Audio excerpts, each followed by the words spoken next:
All right. Hi, everybody. Welcome back to another episode of XS Exceed. I'm here again as Gearface, perennial Exceed newbie. Once again, I've roped in an expert, a new expert this time. We've got Migo recording with me today. I'm so excited to have you. Migo, thank you so much for being here. Pleasure to be here, everyone. Hi. Uh, Hello. Migo has been nice enough to lend his time and his expertise on Gordeau, a character that I know nothing about. So I'm really, really excited to learn about this dude. Couple quick disclaimers before we get started. As always, number one, we're going to be talking about playing to win on this show. That's not the only way to play Exceed. Exceed's a fun game. You can play it for fun, and you should play it for fun. And if the lines of play that we're describing aren't fun, you can throw them out and you can play the way you want to. If you like Gordeau because he's got like a cool jacket and you don't really care about the meta or about his this optimized line of play, whatever. Play him because he's got a cool jacket. Number two, we're going to be talking about things in pretty prescriptive terms on this show. You're probably going to hear Migo say things like, you should pretty much never do this, or you should always do this. Take all those things with a grain of salt. I'm not an expert. Migo is an expert, but even his opinion is just an informed one. He does not know everything.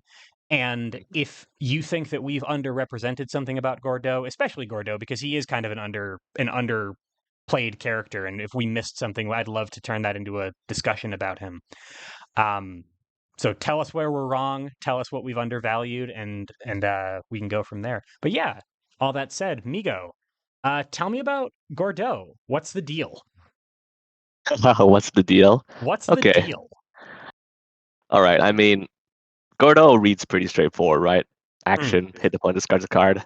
It's like, I mean, it is what it says on the tin. He is like Gordo can be like best described as like a disruptive brawler type of character. He functions at a lot of ranges, has big ranges. He wants to keep hitting the opponent a lot, make them discard the cards. He also has like four specials or ultras that give him advantage. So he loves to strike a lot and loves to put the opponent at a resource disadvantage or put a pressure on the opponent's resources. So that's by the late game he can flip and all his gauge basically saps the opponent's force if he lands enough hits. So that's pretty much like his overall game plan. Like he has a few lines of like play that he can like he has a how should I say this? He has different lines for his end game. Like he can play for Succeed, he can play for Godlike, he can play for Soul Exodus or like the damage and turbulence even because 6 damage is pretty nice. But sure, sure. yeah, I mean Gordo, his main weakness is like his defense is quite poor and his damage is a bit low. But when he can set the tempo and keep making the opponent like tapping the opponent options and option trading them with his UA, if he's allowed to keep doing that, then he can feel very oppressive to fight against. He's like one of the best ways I should say for describe Gordo is like he's like he can feel completely bullshit without not actually being bullshit. In fact, he's actually quite fair. Okay, okay, that makes sense. And a lot of that is just down to the fact that it feels really bad to discard a card or be forced to discard a card. So Correct. Yeah. couple of rules notes about Gordeau here, just so I can kind of get a sense of like the power level of this ability and how to evaluate it. This only works on his turn. It's only his action, so I can't play mix up into make him discard a card or something. I've got to say on my turn I am declaring that I use my action, and then I'm going to hit you with this thing, and then we strike.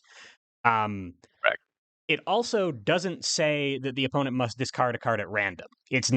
Uh, it's not sweep, right? That you're making them choose when you hit with this ability. They've got to pull a card uh, that they've decided on, right?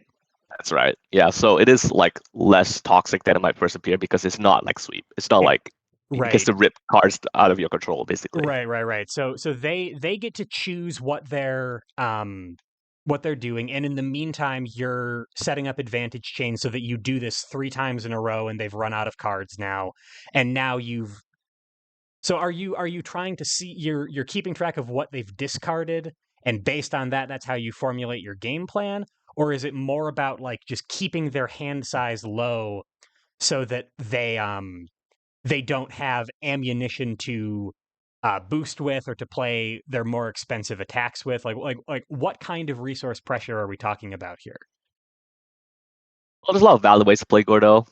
Like there's even opportunities to play like rush down Gordo where you could just like keep strike, advantage, advantage, and then they have like no cards and nothing to defend themselves with properly. Okay. But you can play Gordo for the long game as well. It depends on like I guess your personal preference and also like the pace of the opponents because sometimes the opponent will just sit and prep and prep and prep and just like okay, I mean they're not gonna let their hand size get to zero if possible, so you can pivot to just the long game where you build a bunch of hits and then you flip Right. and you make them lose everything. And You and know, someday in the mid game they're going to run out of assaults because they've dropped both of them, and then you say, okay, now range 3 is way weaker for them. I'll stand there. I'll start to hammer them on this weakness that I've made them develop. Is that kind of you part got of the it. plan here? Okay, You I got get it you. exactly because it's like if you notice, like, I mean, you won't notice, like, just looking at him, but, like, he has a lot of movements and, like, a lot of flexibility when it comes to what ranges he wants to attack and where he can stand in. Okay. This movement is really good because he can, like you said, he basically can exploit what the opponent discards and their lack of options. Like, even if, like, a simple thing as, okay, they only drop one copy across, they could still have the other cross. Right. But I mean, just like now you know that they don't have one cross, it means you can cross on your turn for free. And they don't have a DP, you can just cross on your turn for free. They don't have EX cross, they don't have some above curve bullshit to stop you. You Right. just cross for free.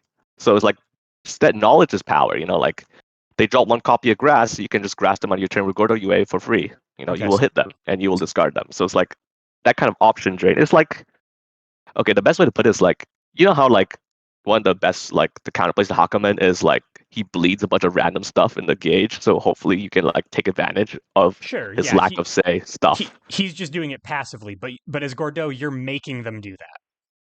Exactly, yeah. Gordo forces everyone to like option bleed or like reveal information by discarding cards I that gotcha. they don't So have this and they don't lacking this option. Yeah, I gotcha. So that's actually an important consideration. So like on the one hand, cool, they discarded a card. Now they can't play the card anymore. The option is literally gone. But also the information is now available, and you can play around that information. So you're getting a resource advantage, but you're also getting a data on them because they're discarding things that they're choosing, and you're picking up on that kind of thing. exactly. Yeah, and that's basically the best way to play Gordo is knowing what they're lacking and knowing how to exploit it, Okay. basically. So when you're playing as Gordeau, is this something that like unless I have a better thing to be doing on my turn, like playing mix up or like playing reading or something, am I using my action pretty much every time I'm striking? Um, yes, you would use it like 99% of the time. The only time you wouldn't want to do it is in random, like rare niche cases. Like I have not done it against, like for example, Dan, where it's like, okay, I don't want Dan Oh, I don't to want him at have zero no cards. cards. I get Yeah, you. I don't want to have to have zero cards so he plays ultras for free, or he has Okay, this, he has a plus four power boost if he has no cards. Like that boost in play. If he has that boost in play, just like okay, maybe I should not discard, or else because I'm literally powering him up. gotcha, But gotcha.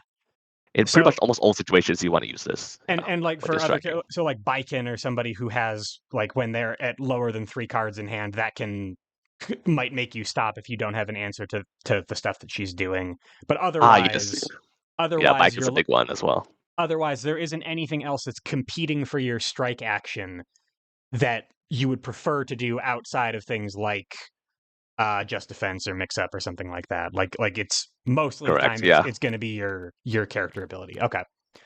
Yeah, so he has Um a bunch of like a now strike on his on I think four of his normals. There yep. are definitely situations where you want to do these instead of your UA. But if you're just like striking naked, Right. then yes, absolutely go ahead and announce Gordo UA. Okay, that makes sense.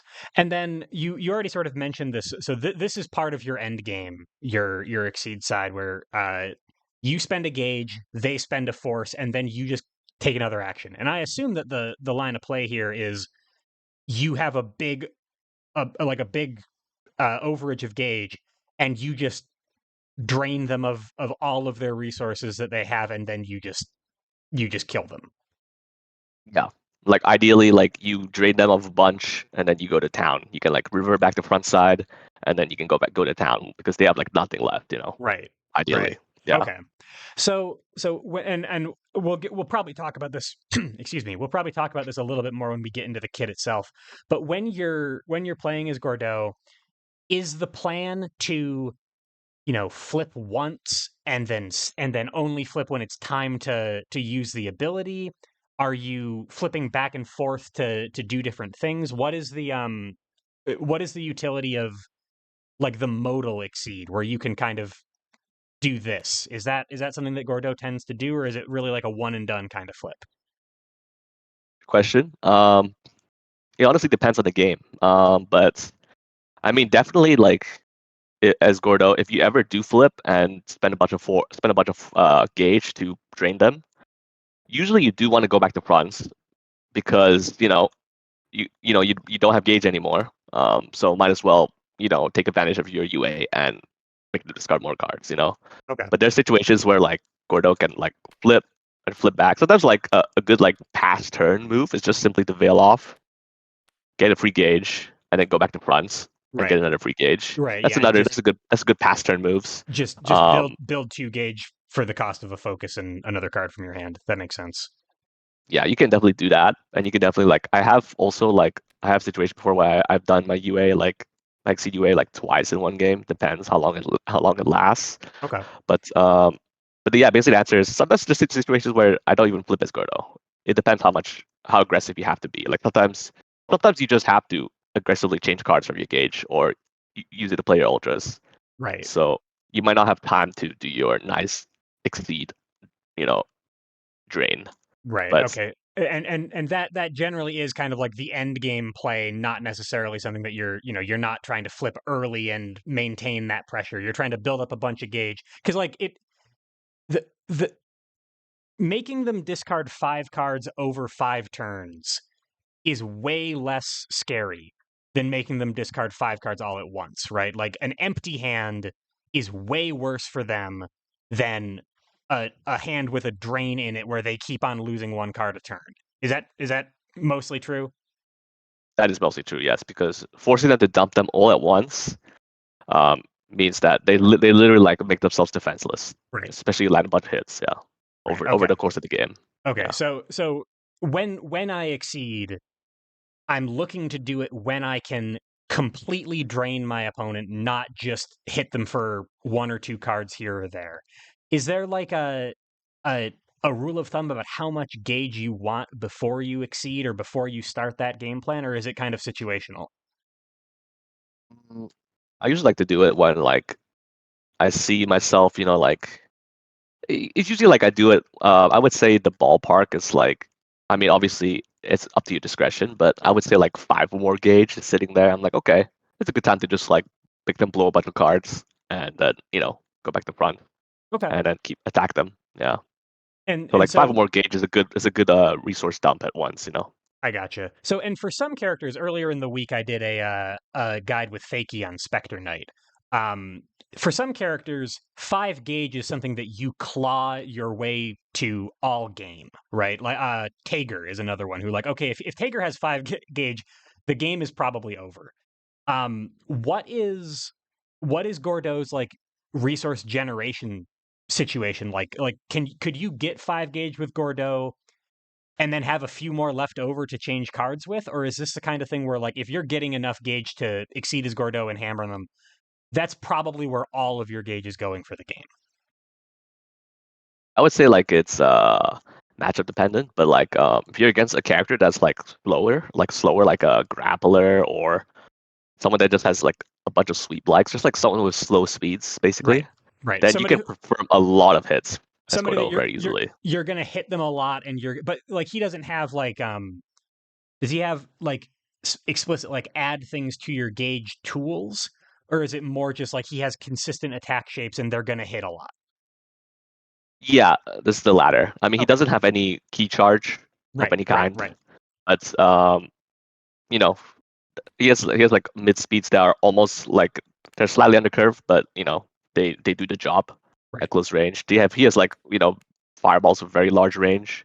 He has rusty nail. Like he can generate a bunch of gauge Okay. just from And hitting, especially odd, against lower opponents. right. Odds are he's going to hit you enough to generate the gauge he needs, and it is in the situation where he's fighting for every scrap of it. Okay. Yeah. Um, do you want to jump into the kit itself, or anything else about like the character ability that you wanted to cover?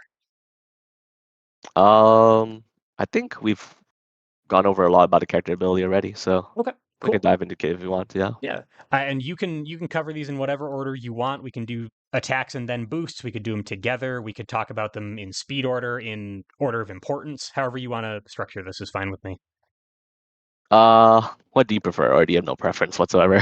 I'm good with whatever. I tend to let's talk about his stuff that's most important to him first. Sure. Okay. Like you want the most important attacks. Sure. Yeah, that's Um. good. I feel like that's a good place to start. Okay. Most important attacks. I would say in order of importance is like Well, actually, ultras are kind of a special case. Oh, let's start with specials first. For specials, Mortal Glide is definitely the best. It's what Okay. opponents always fear. Um, Followed by, and then like Mortal Glide is first.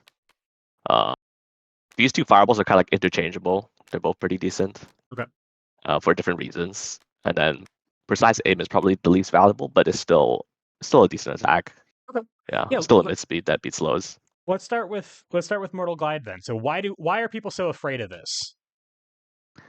Well, it's quite simple, right? It's almost like by itself, like you don't like not considering the fact that he can even boost speed on top of it, boost speed to make this on curve, but like Right. by itself, it's like it's slightly below curve in exchange for having basically it's reverse cross. It's you can just like instead of after retreat 3, is after events 5. You just Right. like dodge everything basically, and unless they Okay. have a hard read, with like a slow fireball or something, you pretty much just evade everything and gain advantage, and they So lose a card. Like this so card is terrifying. so He does this only 3 damage. this sort of works like let me find this There's sort similar ones like, oh sorry, oh no please continue. I'm pulling out one that reminds me of this card. This is sort of like a propeller knight swoop or something yeah, where you're like you would even play this where it doesn't hit if they've got like a big scary setup that is probably going to be slower than speed 6 just to get out of there. correct. Yeah, I have also I definitely play this to dodge like big ass fireballs that will just nuke me. I just Okay. after events 5 and I just get out of the way, and Okay. it's like it's a very powerful attack and also very powerful utility. Like I like having this just almost at all times, just having this. Okay. And Uh, it's not like it kind of it seems like the comparison to Cross makes sense to me that like Cross is not a card that like your opponent has to know that you have Cross and have to figure out how to answer Cross, but Cross isn't doing 30 damage and, killing them in one hit. It's a really strong utility card. So Correct. Yeah. I'm holding Mortal Glide for those moments where I'm cornered or they have a boost down that I can't deal with and I just need to get out of there exactly the way that I would with Cross. hmm That's Okay. right. Yeah. And then And there's, oh, sorry, go on. I was going to ask so and then we have on top of that we have advantage, we have I assume if I'm advancing 5, I better have some stuff that can hit at that range and it looks like I do. I have Mortal Slide, I have Grim Reaper. I got a lot of stuff that could take advantage of that range. Or if I play it all the way, if I'm getting zoned out, I could run in with it and threaten my normals or something. So are there specific times where you would prefer to use this card, or is it just kind of like a do everything tool? Um, I would, I'm almost inclined to say it's a do everything tool. Like, Okay, it's just useful in so many situations, right? Like, if you feel like it's good to throw out, then just do it, And even if you don't have the appropriate tools to take advantage of your long range right now, you could just simply prep for them. You could just simply wait till you get them, and like right, creating a long distance between opponents, just gives you more time to set up and then do your thing later. right. But Odds are he doesn't have like the person that he's fighting doesn't have stuff that hits at range 8 because most characters don't. right, yeah, and like if the character has no fireballs whatsoever, it's even better. They just simply can't contest you. So now you just have time to reload after you were brawling for a while, or set up some boosts or something. You just make some space with this. Yeah, correct. And like Okay, you can even like continue your aggression. If you have a big hand, you can just Mortal Glide to gain advantage, and then you can immediately Mortal Glide Grim Reaper them. right. Um, and you can just continue your advantage chaining with this. Like you can attack like Mortal Glide into Grim Reaper into Mortal Slide to bring them to range 1, you can like attack like 3 or 4 times and just drain them a bunch of And shit. You know? every time, yeah, that's the thing that I like. That's not written on this card. Every time you're doing this, this also says, hit gain advantage, and also your opponent has to discard a card every time you do this. Yeah. So okay, and so the advantage chaining then, if you're doing that 3 times in a row, they can't prep in between. They can't set anything else up to respond to that. All like you're just it's like you're doing it all in one turn because you're not giving them a chance to respond. Right. Yeah. Like often opponents will just simply prep or they try to counter boost with some stats so that they try to nullify your threats by doing that. But Right. if if you just like as soon as you get off one Mortal Glide and then you do this, it's like they have no chance to respond and you keep taking your turn and they're losing 3 cards. Right. And It's then pretty brutal. yeah, definitely. And then you're and they're losing 3 cards, but also the cards that they're responding with. So now their hand is empty already. Yeah. Yeah. And Unless it's like unless they're wild swinging or something, they're running out of cards very quickly on this under this kind of aggression. correct. Yeah. Gotcha. Okay. And it's like I guess this is one like general thing I forgot to mention about Gordo that's actually really nice is like you mentioned about wall swinging, the opponent might feel inclined to wall swing against Gordo because like, okay, I don't want to spend a card from my hand and be wrong and lose 2 cards Totally. like for no Yeah. reason. So like like the opponent would just say, okay, hey, I'm just gonna wall swing. I don't want to commit anything. I just if you win, you win. But like the fact that you put a wall swings also makes it much easier for you to just keep on winning combat, because good chances are that a wall swing just doesn't work. Right. So it's like a win-win for them. Like they spend a card from hand to try and call you out and they lose, or they just wall swing and make it easy for you to win combat Right. because they get a random card that most likely will lose. When the counterplay to your play is okay, I'll just wild swing. Well, now what you've done, like that's like saying that Gordeau's ability is that it makes people wild swing, and that's a pretty good ability. Exactly. It's like, oh wow, He he gets gets Scrabble he from gets season scramble 7. scramble as a character It's- ability. Okay, yeah, I'll it's like they don't want to commit cards from their hands. Like, okay, fine, I just made you scramble like 3 turns in a row. 3 turns in a row. Yeah, you'll take that trade. That's Yeah, fine. You pay a focus and a gauge to do that. yeah. And he's doing it for free. Okay, so that's Mortal Glide. Do we want to cover Fade Away now, or do we want to just move on and go through attacks first? I'm gonna go to attacks first, yeah, before it goes to boosts, because the Sure, boosts are sure. like quite different from their attacks, yeah. Definitely, yeah. Yeah, Then, so Mortal Glide does everything, and yep. then these two are basically this is interesting because they're both like they both seem to overlap, but they actually are like pretty distinct. Like okay, so like for example, I guess we can start with Mortal Slide first. Mortal Slide is like the standard like Gordo opener. Sometimes you just like okay, third one Gordo UA Mortal Slide. Just corner them, 3 damage advantage, they lose a card. And like it's pretty good. Like it's just and it has a lot of range coverage 4 to 8.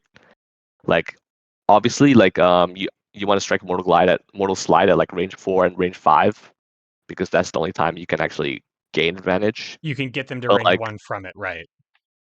yeah, that's the only time you get range 1 from is you attack from range 4 or 5. But I have used this at range like 6 or more just to poke them. Like it's totally fine to do that if you want to. You won't gain advantage.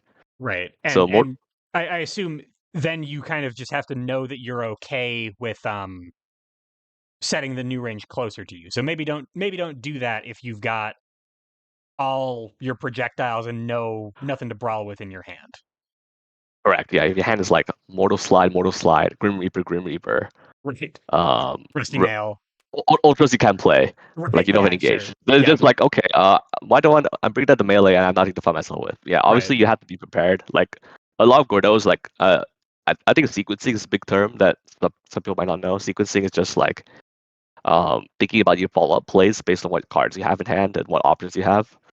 Gordo is very big on sequencing, so it's just like okay, like what do I want to do after I gain advantage? What do I want to do by sitting here? What do I do after I pull my opponents? Right. Because he, That's a big he part of Gordo's play. he has cards that can do a lot of different things. Like he's got really good projectile cards, he's got really good melee cards in his normals, but they don't overlap. So you sort of like you have to it sounds like make sure that you're setting up for the things you have in your hand rather than the things that you have already spent or something. Right. Yeah, because his cards do very specific things that are they're useful. You know. Yeah, I gotcha. Yeah. So this is your opening play. It's your another advantage chainer. Um, I'm noticing that the advantage is an after effect at range one, and I guess it's got guard on it. So like, so if they assault into you and you whiff with this, I mean, you would you'd be wild swinging it, right? It wouldn't even hit the assault anyway. But you just steal advantage back for free. Yes, this has happened to me before. It's hilarious, and That's yeah, it's that's really like mean. That's so funny. it's really funny. Yeah, it's like yeah, Gordeau has pretty shitty wall swings, but like you know, if he it's like you know, Mortal Slide against the opponent's soul, it's like okay, well, I guess it's not the worst after all because they Yeah. don't take another turn. Right. Yeah. No, I get Yeah, you. it's not so So bad. Yeah. and the bad wild swings is that kind of you mentioned he has bad defenses. Is that part of that he doesn't have shapes that really work when you're under pressure? Yeah, exactly. Like, I mean, he has guarded fireballs. Right. He has nothing. He has no DPs. His ultras are much. I mean, this is the only defensive ultra, but this requires some range to be good on defense. Right. So it's like, you know, they do specific things, and they're pretty great on offense because you can just initiate them on curve or, you know, all that stuff. I mean, you again initiating strikes. You know, you beat speed ties. It's very important that you know the aggressor gets to beat speed ties, but you Right. don't get that on defense, and as a result, you lose a lot of interactions. You pretty much are forced to like defend yourself with normals, mostly Right. normals, or like if you call them on the slow, you do these. Okay. So his Yeah, defense is bad. I Yeah. get you. That makes sense. Um okay. So Mortal Slide is your super long range poke, or it's your setup tool for melee, advantage chaining, all that stuff. How Good. about Grim Reaper? Grim Reaper. All right. Grim Reaper is pretty similar. You will notice that it seems worse at first because it's like okay, it's less range. Yeah, it's plus one power, but it's slower. Right. Um, and you have to spend a gauge to gain advantage. Like that seems not good, right? But Right. it's Yeah. actually it seems worse. But it's actually like Grim Reaper is actually really important in this kit because like I guess how should I say this? I first of all, Grim Reaper has like less of a dead zone because uh, it works on a lot more ranges than Mortal Slide take advantage because Mortal Slide requires specifically range 4 and 5, and Right. even then the opponent can duck under it with like assault and such. Right. But Grim Reaper is like works at a bunch of ranges. You can sit at range 3 or range 6 and gain advantage. You can basically and the pull 2 is actually a big benefit because you can continue your sequences from having not having to pull them all the way to melee. And like a Oh, common Gordo counterplay is like, okay, Gordo's obviously doing Mortal Slide or he's doing dive, so I'm just gonna sweep on defense when Gordo throws out a fireball. Like I'm just gonna sweep and let him pull me, and I'll just out trade him massively. right. You know, And now I'm in a position where maybe I can fight him at close range on my turn or something. yeah. Okay. But Grim Reaper basically is a way to circumvent that. You just like you sit at range 6 and then you Grim Reaper, and they can't sweep you on defense. They basically have like they have counterplays. Mortal Slide is more counterplay because you can just like he pulls a bunch, so you can just play it slow. Grim Reaper has much less counterplay when he sets it up properly. He just Grim Reapers you, and there's nothing he can do about it. You know, Right. Okay. So you take 4, he gets advantage, you lose a card, you and you would can't like sweep him in defense. so you would prefer to do this at uh at ranges basically at range 6 then, if you can, because then your opponent isn't pulled in far enough to sweep you. Yes, exactly. Yeah, range 6 is Grim Reaper's best range, Gotcha. 100%. Yeah, Okay. because they can't sweep you on defense. They can, yeah, exactly. Okay. Um, And conveniently, he has lots of ways to make a whole bunch of space in things like Mortal Glide or Precise Aim, where he could actually set up extreme ranges. Like, cause like sometimes if you say something like range 6 is this card's best range, and everything else that the character is doing is all about brawling and melee, and he has no way to set range, that's a useless card, right? Or a very difficult to use card. But Gordo can actually make combats happen at that range if he can. Exactly, yeah. You have a bunch of mobility, not only on your specials and ultras, but also on your normals. Right. Normals provide good movement, so you can easily create range 6 and play and set this up quite easily. Yeah. Okay. And I guess part of we didn't really talk about this when we were discussing the character ability, but I was thinking about the resource advantage situation as being, all right, well, now they can't boost because they don't have a hand. Now they've got a wild swing, they can't strike. It also means they can't spend force to move or change cards. Like hmm if you can set hmm range as Gordeau and they've run out of resources to stop you, you can keep whatever range you want because they can't run away or get closer on their turn anyway. Right. Exactly. I And get like you. if Gordeau, I remember there's a match I played as Gordeau versus Zangief where Zangief spent a bunch of force to try and close the huge gap I created with Mortal Glide.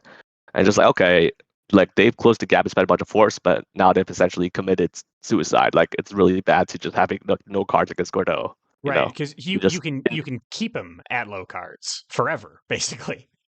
yes, exactly. And their defense gonna be terrible. They have very few options. So it's just like, yeah, if they commit a bunch of force to try and close the gap against you to prevent you from playing your fireballs, they basically have fallen right into your trap. Basically, Okay, they okay.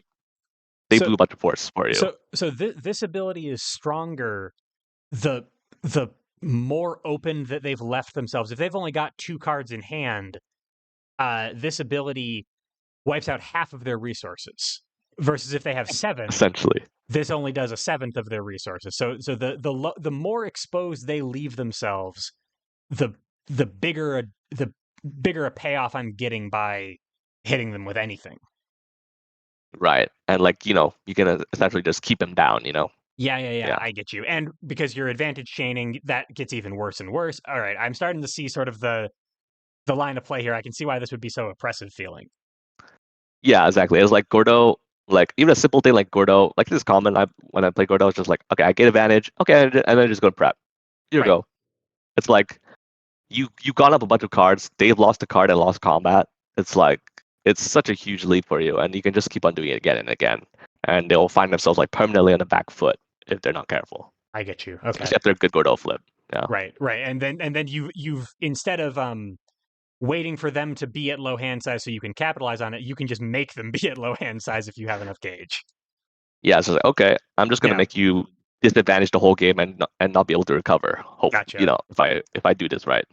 I, I get you. Okay. And so that's Grim Reaper. And then you mentioned precise aim as being sort of a maybe a less important or a less useful part of his kit. Yeah, I mean, precise aim is definitely his worst special, but like it's weak across. It's straight up just weak across. Um, but it's better. I guess the only thing is that it's better than cross. It sort of fulfills the same niche as Mortal Glide, where it's good when Gordeau's like backs to the wall in the corner. He just like and then he can just avoid them. Like Mortal Glide's by advancing. Precise aim is by pushing.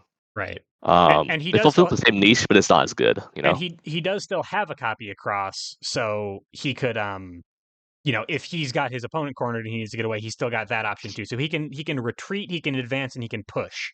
And they're all ways to get away. Yeah, he can create a bunch of distance very easily. Yeah, Gotcha. Okay. And then they all do the I'm same thing. I'm also noticing that this is the only one he has that doesn't gain advantage. Is this part of why why the precise aim is a little bit less valuable? Correct. Yeah. I mean, it's just like it doesn't get. Yeah. I mean, advantage is obviously huge. Advantage is very powerful and exceed. At worst, advantage reads draw two Right, because you because could just gain advantage of prep. you could But prep, and that's like the lowest tempo thing you could do, but it could also be a boost, it could be an attack. Right. yeah, that's what makes advantage so powerful, right? It's like you can read it as draw two or better. Right, yeah, Um, draw two or more interesting than draw two. exactly. Yeah, that's basically what advantage reads. So Gotcha. like some people like I think it's a common thing for like XC newbies. They see a card that says draw two, they're like, oh my god, that's amazing.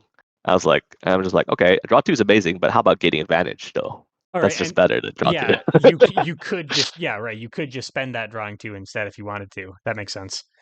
Yeah. Okay. So those are, and also I'm it's probably worth mentioning now. So he has four specials and three ultras, which is not super common in Exceed. So Mhm.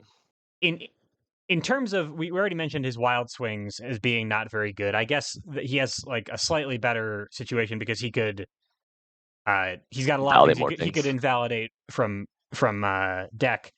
But this also means it occurs to me that he has more force to spend. Um, so I was gonna ask when we got to the ultras, which is probably gonna be coming up here in a second. Well, Yeah. this is competing for his gauge, right? I can't do both. But then this goes to gauge, and you spend it as 2 force instead of one. Mhm. Oh no, Yeah. sorry, no, that's not how it works. I'm spending one Well, gauge, and they spend a force. Okay, I actually read that wrong then. So yeah. it's not that this goes to gauge, and it's 2 force in gauge, and therefore they discard Yeah, two sadly cards. not. Gotcha. Yeah, Okay. I wish. All right. So it is actually a consideration then when I'm how am I spending my resources? Is it going to be on ultras or is it going to be more on uh my exceed side? Because I can't really get the biggest value if I'm spending the gauge on the Yes, ultras. but also Rusty Nail and Solix this. We'll get to it, but like Rusty Nail and Solix this both like refund itself because Okay. this one's cheap. This one literally refunds gauge. So so basically it's fine to throw these out. Like Turbulence is the one that's gonna put you down in gauge for sure. Gotcha. But of course you do it when you wanna Right. smack them for six. Okay. That makes sense. So do you want to cover ultras now? Yeah, sure. Yeah, I Sure. mean, oh yeah, one more thing about precise aim is that oh yeah, this one beats focus, this one doesn't. So yet Oh, more reason why right. this one's better. Right. Yeah. The The push tree is push great against sweep, but like yeah. the push versus the advance. Yeah. And so it covers different positioning, but also it just covers one fewer card. That's Right. right. Okay. Yeah. I mean it's still like nice for the half, but it's like the tactical's a great boost. Yeah. Right. I get you. So then, Yeah. yeah, let's talk about Rusty Nail. Okay. Rusty Nail, I mean it's another he has basically six projectiles total. Grim Reaper, Mortal Slide, Rusty Nail, two copies of each. Rusty Nail is basically like the other like side of his mix up at range because like, okay, my opponent is if my opponent's gonna try and sweep or play a slow in response to my projectiles that pull, okay, I'm just gonna Rusty Nail them and if they sweep, they can't they essentially you UA Rusty Nail. If they spend sweep to try and call out Mortal Slide, then they just lost two cards, you Right. know. And one of them was sweep, which is a great card. Yeah, sweep is amazing. Okay. Yeah, so it's a double win. So Rusty Nail is just like a really it's basically the safe fireball card. It's like 3 to 6, 3 5, on curve at range 3, above curve at any range, not range 3. It's like it's really fast. It's like again, it's Gordo's team of like low damage. It's only 3 damage, but it's still like really cheap and like pretty safe to just throw out whenever you feel like it on Right. offense or defense. After movement is quite strong. You can set and it's after movement that you choose. It could be advance or retreat, so you can set, everything that I was just asking about Mortal Slide, like only use Mortal Slide when you got a handful of normals to brawl with. Only use Mortal Glide if you can set a range that you want. Rusty Nail, it's like you're gonna have something that either hits that you're gonna have something that will either benefit from advance to or from retreat to. So do whatever one you have to do. Correct. Yeah, the movement is literally like yeah. After you, if you do stun them, like they try to play a dive or a fast dive to try and sometimes they play a fast dive to try and stuff you from these, and Right. then you rusty nail them, you interrupt them, or they just wall swing because they don't have an answer and you just randomly stun them. Sure. Um, then yeah, you could definitely this movement is like pretty much almost I would say like 90% of the time is not even 90. I would say 99% of the time you can take advantage of it because advantage retreat you can just go to whatever range that if the opponent is going to be the worst at or your hand is the best at. Like if you're ready to brawl melee, you can just advance two and get into range two or range one and then fight them. Right, right, right. Um, or you can even retreat even further, so you can throw out Grim Reaper, Mortal Slide. Right. Yeah. And So that movement is very valuable. if you're stunning something because they've wild swung, I can't imagine a situation where someone would be forced to wild swing against Gordeau because they don't have any cards in their hand. So you're setting up a condition where they might get stunned by this because they don't have any answers that have guard because they don't have anything in their hand anymore. Right. Exactly. Okay, Yeah. I get you. And because it's only one gauge, you spent something from your gauge. This refunds itself. Now you got 2 force in your gauge, which is cool. Hmm. And it's at minimum it's the same amount of gauge you spent. So it's not quite free, but it's gauge neutral by the end of it, which is pretty good. Yeah, it's gauge neutral. Yeah, it's extremely cheap. It's basically like this like a 1 gauge ultra. Yeah, it's basically it doesn't really. That's why I said you can just throw this out whenever. It doesn't really hamper your plans at all for Okay. flipping. Like, Okay. I mean, you don't get gauge positive for a turn, or like, but that's it. You Right. know. Yeah, that makes sense. I mean, it's the equivalent of like critting a strike in for Street Fighter. Like you're getting something good out of it, but you aren't advancing towards your end goal or something. That makes sense. Yeah, it's like yeah, you won't build up gauge for your Shin Ryuken, but Right, right. you still But get something pretty good out of it. but you did get You did axe kick them for yeah, 5 yeah, you did on in curve no axe armor. kick. Yeah, exactly. Um Yeah. how about Soul Exodus? Okay. Soul Exodus. Okay, so this is disclaimer. It's actually unique. Gordeau's the only character with 29 cards in his deck. It's very Right. funny. This is He if only you look at the very there's one tiny copy of this. text at the bottom of this card, it says Gordeau 16 out of 17 times 1. So this is his only copy of Soul Exodus. Yeah, Gotcha. and it's for a good reason because both sides of this card are very good. Um, if you could Soul Exodus twice, it would be so toxic. Like Soul Exodus to Soul Exodus twice in a row. Um, but Soul Exodus basically just means like look at his ultra. It doesn't look like it looks bad because it's like okay, it's just one power Right. for tree gauge. Like what? This seems bad. Why would I ever play this? But then you realize the opponent must discard 2 cards. This is not even counting a UA, which usually means the opponent discards 3 cards. Free, right. Um, and then for each card discarded this way, add top card your deck to your gauge. So he goes gauge neutral again, like Rusty Nail. He spends 3 gauge, but Soul Exodus goes to gauge plus 2 cards from the top of Plus his deck, 2 more cards, right. Okay. And and you gain advantage. and advantage, and they probably dropped a third card from your ability as well. So that's a huge swing of resources. Um Correct. Yeah. so couple of rules questions here then. Each card discarded this way. That means his character ability doesn't count. You don't get 3 gauge, you get 2 if they discarded 2. Correct. Yeah. And So if you've done a great job of keeping them at a super low hand size so they don't even have 2 cards in their hand, you might not go gauge neutral. You might only be able to discard 1 or something. yeah, Um, obviously don't play Soul Exodus when they don't have many cards to discard. right. You want to play the Soul Exodus when they have like uh 3 or more cards, pretty much. That makes sense. So you can So get the most out of this the it hit effect. is this, and also I mean it's on curve at range 3, which is I mean for its hit effect seems pretty good. You're going to be trading down to anything that armors through it, but maybe you don't care because you got such a big economic advantage out of it. Um, Mhm. is this also one that you can kind of throw out for free, or is this one something that like you need to confirm it or something first? Yeah, this card, even though it gets you gauge neutral, you definitely do want careful consideration before playing this. You want first of all, ideally they don't have sweeps or slows anymore to massively uptrade because Right. like 1 for 6, it's pretty bad, and That's you lose a pretty. card on top of it. That's It's pretty pretty bad. bad. Even if you made them discard 3 cards, that's pretty bad. Yeah, exactly. It's just like okay, I have 1, but at what cost kind of Right. situation. Right. So you 6 took such a life. bad trade.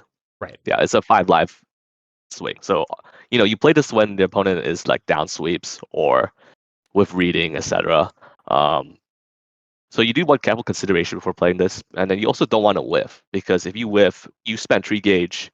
Like if they just cross out, you spend three Right. gauge and you missed, and that's 3 gauge that could have gone towards your exceed side, man. That's pretty Right. bad. And you can't EX this. Well, I guess without superior, you can't EX it. But so you can't surprise catch them with it or something on without setup first. So like crossing out is Right. actually a real possibility. Like you can't guarantee that it's safe against cross.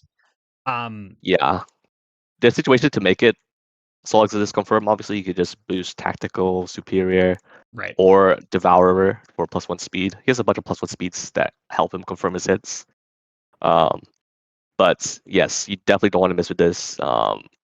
Because like I remember I saw someone I forget exactly who like complained that like Gordo felt bad and it's like because and then I was like wondering why it felt bad to him and I think one of the reasons was he wants to throw soul exit because it's fun to do and he wants to do it and then like it misses. So it's just like oh Right. he's gone down he lost 3 gauge and now it's like well his only copy is gone And and it's now and he's on it's the back foot. and it's a big deal to hit with it. So is there any sort of protection? Like I know that because he has some good ranged plays, maybe the opponent might be a little bit afraid to cross out against him, or is that not really a consideration for Gordeau the way it would be for like Sagat? Good question. I mean I think crossing out against Gordo is totally fine if um depends on Gordo's what Gordo has left but crossing out and then coming back in against Gordo is totally fine. If you have sweeps, so that if he plays Mortal Slide or Grim Reaper, he trades down if he plays them. Then Right. going to range of Gordo is fine. So like the opponent's not exactly incentivized to not cross out. I think crossing out against Gordo is totally fine depending on what you have. Okay. Which is a shame As for characters, For Soul Exodus. Then you kind of wish that they would be disincentivized to cross out, so you could hit with this easier. yeah, exactly. Because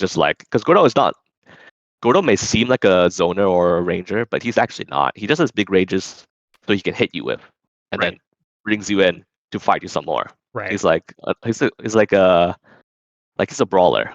He He's a fights with a bunch of ranges.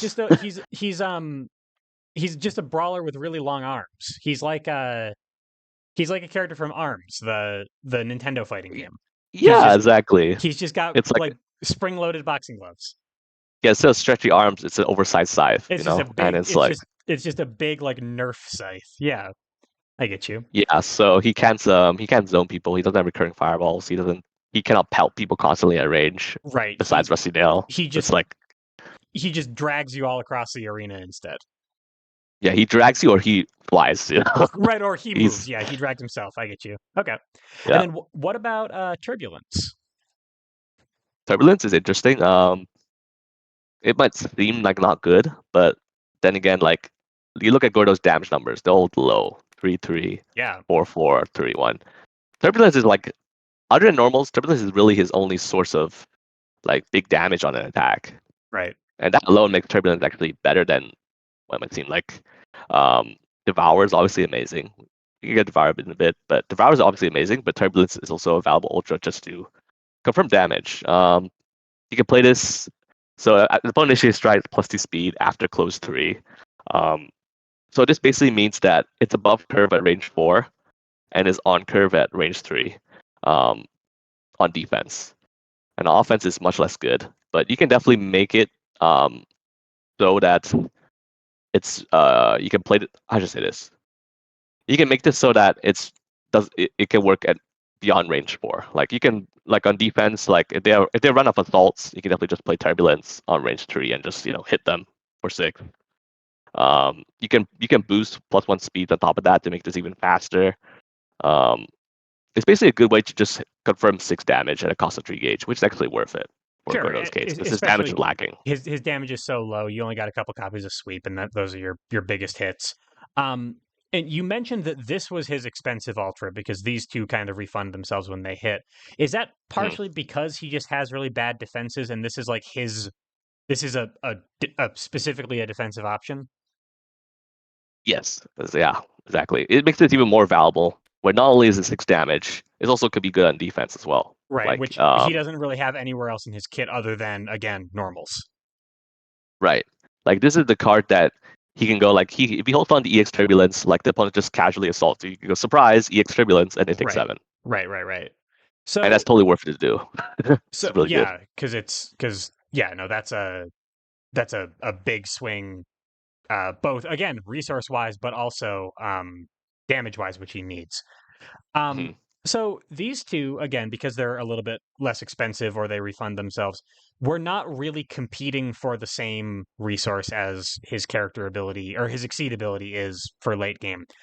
Turbulence Mhm. kind of is though, because it is as expensive as it looks, but it seems like it fills an important role. In your Gordeau games, do you tend to favor one over the other, or is it just a matchup thing? I would say I would still exceed most of the time versus playing Turbulence. Okay. But Turbulence, it basically de-panic button. It's like, okay, like they're initiating from range 4, Turbulence. Okay. They had normal assaults in range 3, Turbulence. They're probably assaulting me from range 3, EX Turbulence. It's Right. basically the panic button. And Right. like I'm totally fine spending 3 gauge to catch them out and stun them. Okay. So you turbulence when they make you, and you exceed when you can. Yeah, exactly. Gotcha. And like Turbulence, you can actually initiate with Turbulence in dependent situation, funny enough. You just boost plus 1 speed, it becomes on curve from range 4. Right. So you can there's actually funny enough, there's definitely situations to safely initiate Turbulence, but it depends how much you value that 6 damage right now at Right. the cost of 3 gauge. Sure. Yeah, That makes it's a sense. trade And off. It's like it seems that is very powerful, but 6 damage is 6 damage. yep, and Like it and seems that. sometimes, especially again in a low damage kit, you might really need that just to close a game out, or to keep your if you're trading a lot and you're running low on life now, you might need some to get ahead. Yeah, you want to swing it back your way, and Right. because you win when when in the end of the day, exceeds the game where you win. It doesn't matter how many cards you have in hand Right. if you reach 0 HP. So it's Right. like damage is basically very important, That and Turbulence does fulfill that niche. even though you're resource pressuring your opponent, you do need to kill them at some point.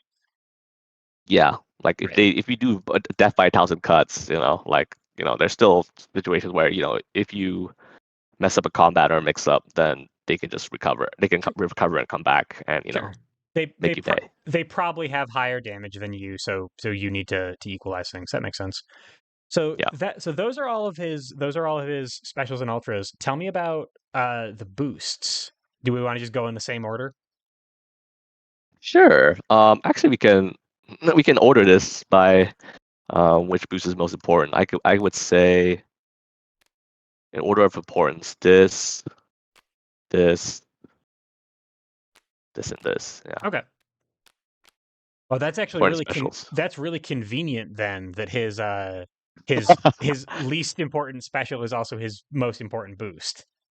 Yeah, it turns out that works out really well for him, right? Yeah, It's that's like great. Now, precise aim is not the best attack, but tactical, man, tactical's good. so +1 speed, advance or retreat 1. So you've got some range fixing, you got a little bit of speed on things, and that you already mentioned it does things like gets turbulence up to curve. Um, so our excuse me. So +1 speed is kind of like saying that you'll win speed ties if your opponent initiates, um unless they pass the turn back to you.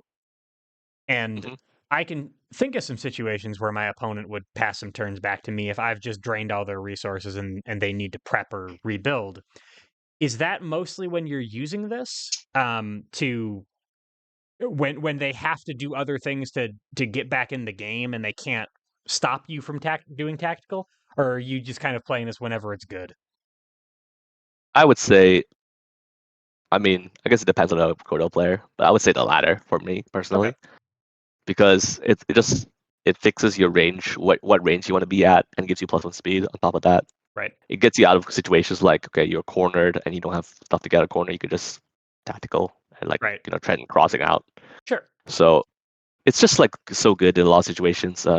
And there's definitely ways for you to stop the opponent that they try to counter you. Like they say, okay, oh, you boost tactical. Okay, I'm going to boost light. A good thing you're season 6 and you have tech hit, so Right. you can Sure. discard a boost and strike. And suddenly, like they lost their boost that they try to counter you with, and you have +1 speed on top of that. And you So still have +1 speed on top of that. Sure. Okay. yeah, so that one makes tactical really good. It's just you can just play this whenever you think like you want to trend above curve cross. You just play this like when you like how do you say this? You basically trend to this kind of like win any interaction when you play tactical because you stand in a good range that you're good at and the opponent's ideally not good at, and you basically beat like you said you basically beat their speed ties on their turn, and on your turn, +1 speed, you can create on curve dives. You can create assaults that beat crosses, so you can confirm your hits much easier. Oh, sure. You And know, and confirming your hits is really valuable as Gordo because that's where your resource pressure is coming from. yeah, like Okay. 6 speed assault, 6 speed soul exodus. It's like you will hit with this, and they will lose much, and they will lose cards, and you will gain advantage. Right. So Okay. +1 speed. Any speed in this kit, like on superior, on devourer, on this, any speed is good because Gordo loves dealing hits. Makes sense. Yeah, Okay. All right. So, and so that's why again, this is the best boost. conveniently, precise aim not super valuable. So most of the time when I see precise aim in my hand, I should be thinking it's tactical and not precise aim, right? Mostly, Okay. yeah. I mean, there are situations where you definitely want to play precise aim, but but otherwise, like sometimes your defense is bad, or like you want to get them out of your face, then you have to play precise aim. Yep. But otherwise, you can just tactical and worm your way out of a bad situation that Yep. way. Nope. That makes perfect sense. All right. And then godlike. Godlike. Sustainable +2 power. Yep.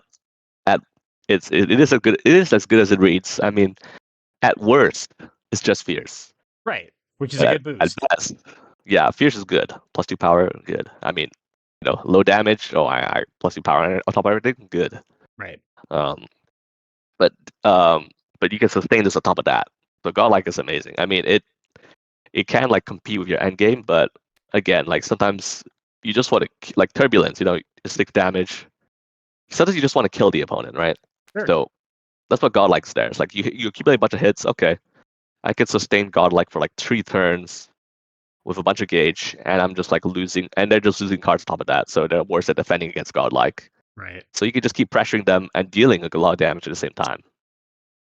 So And this is what you might want to use to close out games yeah, with so this boost. this is like this is like an alternate win condition if you can't exceed then. So this is just another way, maybe even more than your ultras. This is another way to use your gauge to just end a game.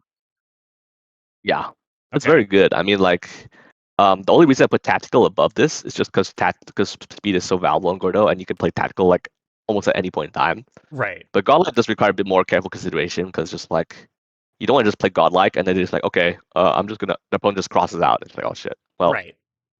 you just like how like boosting fears, you have to think about giving up grass and whether you can actually like take advantage of +2 power. Because Right. And hopefully you can, right? the Like hopefully you the have a DP or something. the power doesn't give you doesn't help you confirm any of your hits. It just makes the hits stronger.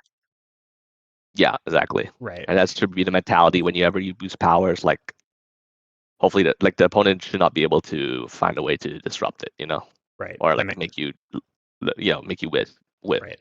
That makes sense. So a couple of rules questions. So first of all, I'm noticing that the sustain effect is an after. So even if you whiff, you could sustain it if you wanted to. But Oh, actually, it says if your attack hit. I man, come on, Gearface. I just completely read over that line. Never mind. Um, Second rules question though. If so, if I had one card engage, if I hit with uh precise aim and um I had godlike boosted and I hit with something. The card that I hit with Ah, doesn't go to gauge until cleanup after the after trigger has occurred, correct? So I would not be able to sustain correct. it in that case. Okay. Just wanted to make Yep. sure. Yeah, do not. Yeah, you do not get the gauge immediately, Okay. unfortunately. Yeah, it's Eno has this. Eno basically has the same boost except it's swift. It's +1 power, +1 speed. Right. So when you play Eno, you have to have the same consideration that you have to have at least 2 gauge sitting there Right. Yeah, in you order you to can't sustain it. you can't get any more mid strike or something. Okay. Exactly. So, Yeah. and in terms of when you're using godlike, is it kind of like your exceed mode where you would prefer to use this when you can use it like 3 turns in a row, where you have a whole bunch of gauge? It's less something that you're going to do for one turn, um, and more like, all right, resources are gone. My opponent's in a really bad situation. It's time to kill them right now. I'm gonna blow everything on 3 turns of godlike with advantage or something. That's the preferred use case. Yes, that's the Okay. ideal situation to do it. Okay. There are definitely situations where I just do it just as a fierce. When I just pass turn, I can just get +2 power, and have like something like EX Grasp or EX Cross secretly in hand to confirm it if they do strike. But otherwise, you do want to sort of like save this for like an end game kind of situation when you Okay. can And get the most value of it. otherwise, I should probably be just using this as Mortal Slide because Mortal Slide's a pretty good card. Yeah, Mortal Okay. Slide's pretty good. I Okay. mean, that's all because yeah, I mean if Godlike was on a worse attack, then Right. I would play it more. But Mortal Slide is just solid. Okay. That makes sense. So if it gets to end game or if it gets to a really bad situation for my opponent, Godlike's right there to close the game out. Otherwise, Mortal Slide is just a good card. Yeah. All right. And How about? Oh, I'm sorry. Go ahead. I'll just say one thing is like obviously like in situations where Mortal Slide's useless, whereas in melee, well you can just boost fears, you know? Sure. Yeah. And now you've got some Just into it. really really really scary stuff to do in melee with your normals or something. Yeah, it's like, oh god, I'm gonna get hit by 8 power sweep. It's like, oh, I don't want, Right. you know, Right. makes the opponent sweat a bit. Makes sense. And how about fadeaway? Fadeaway, yeah, fadeaway is pretty good as well, just because retreat 2, take another action.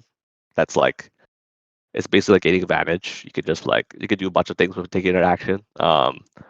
You can like how you know like how people like say like how people do complain about season 6 where it's like, oh, I can't use my action because I'm using on my now strike boost. Right. I mean that's why there's taking an action there for. Like you can do retreat 2 and then use Gordeau UA and strike. Okay. You know, once you're in a good range. And like it basically fadeaway is just good because it just allows you it just more action compression, more ways to just like slip out the opponent's ranges. Even a simple fadeaway like they boosted something and trend something really scary, like they boost light and like or light like for example they boost weird the warrior at like range 3 and they're like trying to use some really powerful attack. You can just like fade away, just say nope, you know, and then strike, for Right. example, you know. That makes sense. Yeah, so it's a good way Or to get out and just do a bunch of things at range, you know. okay. And I assume though because Mortal Glide is your best card, you've got to at least be very careful when you're using fadeaway because you would probably prefer to be using Mortal Glide. Correct. But there's situations like for example, like I mean you can use Mortal Glide when the opponent's corner, like for example Gordeau's here, the opponent's here in this situation, right? Like Right. you can use Mortal Glide as just like another version of Assault. But I mean you don't get the evasive properties of Mortal Glide because the opponent's corner, not you. Right. Right. You can't advance anywhere. So that's when like that's when fadeaway is good. You can just go retreat 2 and then now you have a range 3 mix up, you Right. know? Yeah. So it's definitely it's a decent boost and you know Mortal Glide's amazing. It's nice that the boost is there for when Mortal Glide is not as amazing. It's Okay. not that good because you Sure. don't get No, the after advance 5 when the opponent is cornered. that Yeah. makes sense. And Mortal Glide isn't so there are other characters that I've covered where it's like you will never use this boost because the attack is the most important thing in your whole kit. And Uh-huh. Mortal Glide is really good, but it's not like explosive shot on fight or something like that, where it's like, no, you really just want to hit with the card all the time forever. Uh, Mortal Glide is good, but there's situations where both would be good. Yeah, exactly. And there's limitation to using Mortal Glide, right? Like if you're Yep. facing against an opponent that always has plus speed, then it's just like, oh, this is gonna be really hard to land now. Right. They'll just keep poking you out and stunning you on Mortal Glide. Gonna be tough, Right. you know. Maybe I'll fade away and use my other action to boost tactical or something to make a whole bunch of range and also make up some speed or tech hit or something like that. hmm There's a Okay. lot of things you can do with creating distance and then doing something else, you know. Yeah. It's very versatile. It's just like it's up to you to it's up to you as the Gordeau player to basically figure out when this is useful, That basically. that But makes it's very sense. useful. And then I have seen this attack on a handful of other, or I'm sorry, I've seen blowback. I've seen this boost on a handful of other characters, and everybody that I've talked to has always said that this boost isn't very good. Oh, I mean, yeah, it's definitely the worst boost for a reason. Um, it's basically, I mean, I think blowback's on Gordeau and Wallstein. I'm Yeah, pretty sure. Waldstein was the other one. I don't think there's any other CC characters with blowback, but yeah, Wallstein's the other one with it. It's definitely the worst, but sometimes you do need to create distance and strike, you know. And obviously, like in melee, you can't play Grim Reaper really. Yep. So that's when blowback is. It's like the same kind of situation where it's like, okay, these are no longer useful when I'm brawling in melee, so I can just use the boost on them, you know. Right. Yep, that makes sense. And like Um, Gordeau is actually like the reason this is like the worst is because like Gordeau is actually like pretty good at range one. Um, because he has a really good boost that works at range one. This works at range one. He has like the fast, slow, mix up, and mid speeds all at range one. So like his range one is actually like good against people that are not fast. right. So yeah, so his range one is actually like pretty scary. So if you want to create distance by going to range, push your opponent to range 2 or 3, then you better have a good reason. Like either you blow back cross out, or you blow back soul exodus. You know, you better have a good reason for it, basically. Right. Otherwise, it's not useful. And Yeah. because it's a strike boost, you can't also use your character ability, correct? Yeah, I Okay. mean, another reason why this is, fade away is just better. Yeah, Because you can take an action, but that blow back that just like all. that action on fadeaway could be strike, and it could be with your character ability, but not on Mhm. blowback. Okay, that makes Yep. sense. And then we've got 3 ultra boosts. So tell me about assimilation. Yeah. All right, we can rate them from best to worst. Actually, best. Okay. Uh, these are pretty. Actually, this is probably the worst, but I mean, they're all good. His ultra boosts are fantastic. So at least like it's a nice thing when he can't play when he does that when he doesn't want to spend gauge to play his ultras. His ultra You boosts are all quite fantastic. so on the exceed line, when you're building up all of your gauge to either do godlike or exceed and drain the resources, all of these ultra boosts are how you're going to be spending your ultras unless you need to change cards or something. Yeah, Okay, exactly. makes sense. Um, I guess we could go from best to worst. Might as well. Yeah, Stature. Okay, like okay. So like you know how season 7 doesn't have reading and season 6 doesn't have parry, doesn't have parry. Yeah, and yet Anji has the only copy of reading. yeah. Um, Gordo Gordo basically has the only copy of parry. Gordo has parry. Stature, yes, he's basically ultra parry because he doesn't name a card and hopefully he snipes it. He literally looks at the opponent's hand, Yeah, grabs, makes them dump the card that he wants, and he draws one. It refunds itself. So he goes card positive by the end of it because he draws one and then draws one for end of turn. yeah. That's So Stature nuts. is amazing. Yeah, it's actually another reason why only one copy of Soul Exodus. It's Yeah, like not only yeah. like You Soul don't Exodus want someone to. twice is toxic, but Yeah, Stature someone twice is also yeah. toxic. You don't want to be in a game where you can do that to somebody 2 times. Yeah, well at least 2 times before reshuffle. But Right. yeah, so Stature is amazing. It's like if you don't like Stature is basically the big reason why people don't end up playing Soul Exodus sometimes. Just like like Stature seems so free. Um, but yeah, it's just really good. I mean, range one, it does have a range one restriction, but Gordo has a lot of ways to get the opponent to range one. He could And just move there. and even He to can get just drag the even opponent there. even you could get to range one with advantage and do this right away. So it like sometimes something so scary at range one like what is the Sagat boost on Tiger Uppercut? Terrifying. Terrifying. Yeah. Is terrifying is so scary that my opponent doesn't want to go into range one. With Gordeau, they might not have a choice because I could pull them in with Mortal Slide and oh now they're at range one, now I have advantage, Snatcher. Yep. Yeah. He has a lot of ways to basically action compression. He can gain advantage. He can move and take another action, and then Right. just snatcher them. There Yeah, are ways to basically guarantee snatcher, and yeah, that's what makes it really good. that's gross. Yeah. It is one of the grossest boosts ever printed for sure, just because it's ultra parry. Yeah, And of that's course, oh sorry, go on. no, go ahead. I was saying like not only is this like real like a better version of parry that refunds itself, it's also on Gordeau. And like a Gordo that knows your entire hand is terrifying. He sees Right, he had no grasp. He gets more glide for free. right. It's like he can basically exploit the opponent even harder if he knows your hand. So it basically compels the opponent to like change cards or what have you. You know. Right, and now they've discarded a whole bunch of cards. Well, man, you were hoping that they were going to discard cards. That's what your whole game plan's been about. Yeah, it's like okay, they change like you see like they play into you basically. It's like if they change cards to try and get a new hand so you don't know what they have, Right. then they basically just the cards they have, they just dumped a bunch of options that they no Right. longer have for this shuffle. It's like what we Yeah. were talking about. Like, okay, his character ability makes somebody wild swing. Well, okay, this boost makes you discard your whole hand and draw new cards. That's still pretty good. Yeah, if it forces them to do that, then yeah, you've done the job. And Right. of course, the cherry on top of knowing the opponent's hand is just the discard. You Right. choose it because Obviously, reading is a consideration. You can get a free combat win that way. mhm, yeah. Reading is the big one.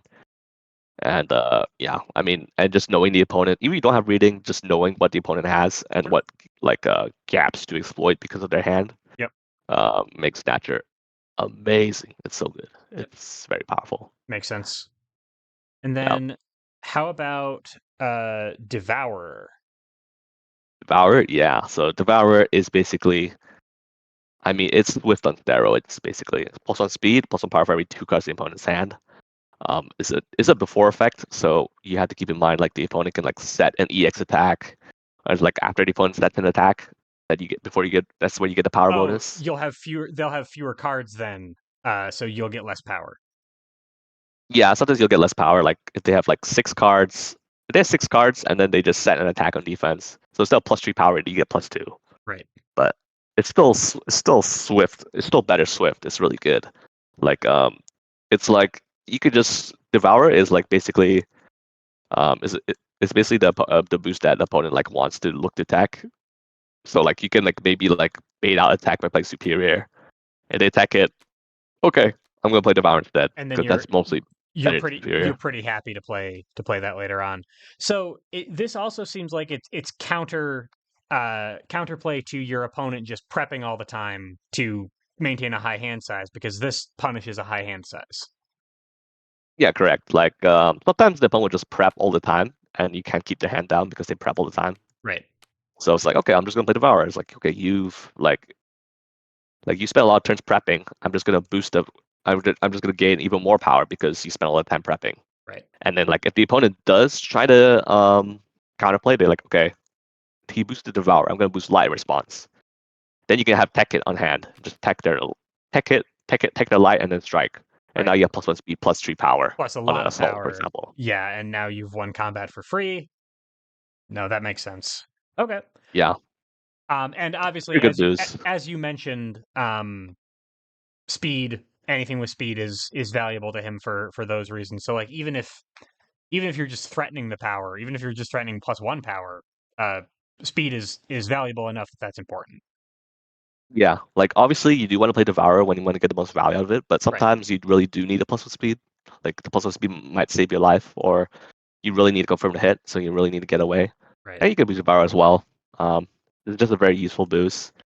Um, the boost definitely sees more play than the Ultra Right. because the Just Ultra is more of a panic. This Ultra is more of a panic button, right. while Devourer is more like a set play tool that you Yeah. can do to set up powerful future turn. So if you feel like you're under pressure, you might be forced to play. It's actually very much like how you spend your gauge for your exceed mode versus for turbulence. If you're feeling pressured by your opponent that you have to play turbulence, you play turbulence. Otherwise, you play devourer to pressure them. Yep, Okay, exactly. that makes sense. Very nice stat boost. Assimilation is like it's the quote unquote least useful, but it's still useful because all his ultra boosts are good. It basically advance the retreat 2, it'll be more cards that hand an opponent taking an action. This Okay, is obviously really amazing because it's just like it's you probably will have more cards in hand than your opponent. yeah, exactly. It's very easy to fulfill this trigger, especially if you exceeded, and then you can do a free you get free If assimilations. you just did that, that's right. Okay, Yeah, it's pretty much guaranteed to right, get this off, especially when you flip. right, And it's you can just go to whatever range you're best at or the opponent's weakest at with the movements, and take advantage of that immediately. So assimilation is really good. Like you can either get a corner, like you go assimilation, like a common thing to do is just okay, assimilation, advance to, take an action, Gordo UA cross. right. Okay, I'm in range 5 now, and Sure, you lost a card, I did 3. you lost a card. Sure, totally. And I'm noticing that because this is a pretty free condition to meet. Uh, this is just a more flexible fadeaway because this is two force. This is effectively two force. I mean, this is still two force. Mhm. You're spending more cards for this one, but you're spending the same amount of force. Um, and this one you could advance or you could retreat. So Yeah, this is it's straight up better fadeaway. Yeah, if you right, fulfill the condition, it's better fadeaway, 100%. right. Unless you desperately need to hit Rusty Nail, and it's it depends for that reason. But then again, Mortal Glide is an amazing card too. So yeah, it really does seem like it would be strictly better than Fade Away.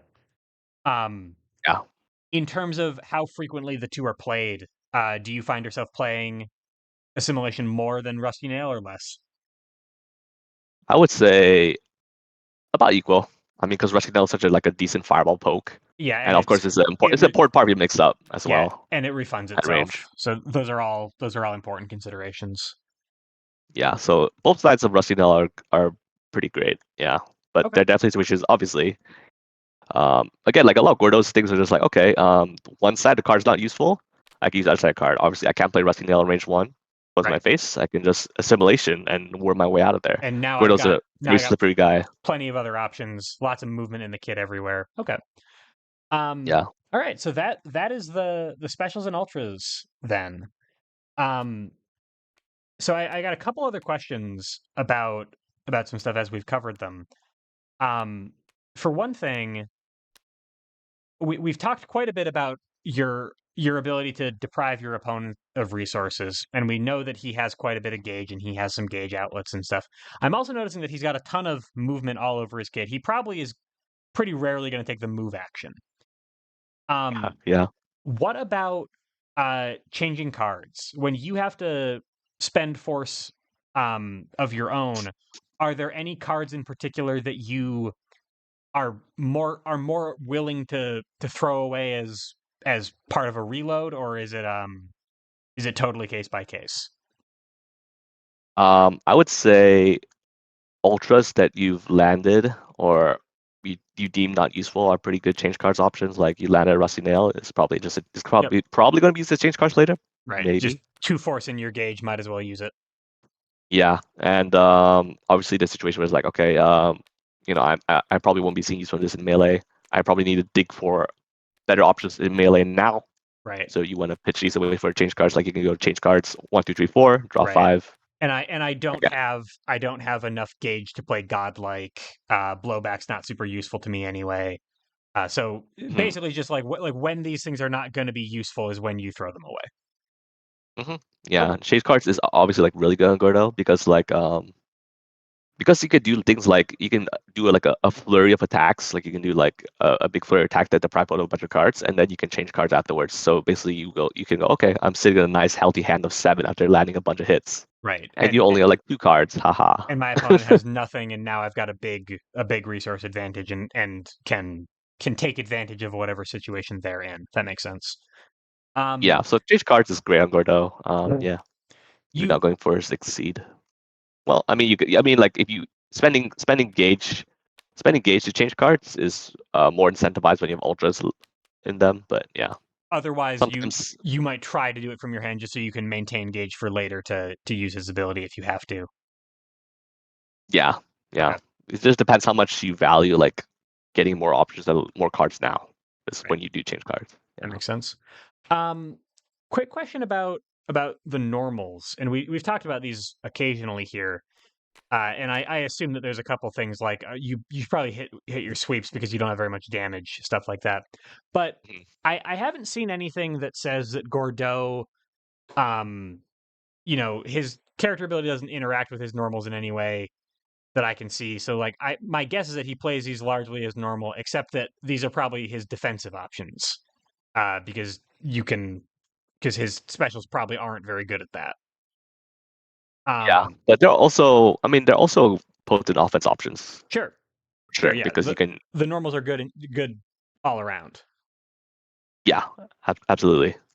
Are there any considerations among the normals versus the normal boosts? Like does Gordeau spitballing here? He has so much movement in his kit that he doesn't care very much about respect, so he'll grasp more often, or he really values superior, so he won't cross. Just like stuff like that. Are there any really important considerations about the normal boosts that we should be thinking about?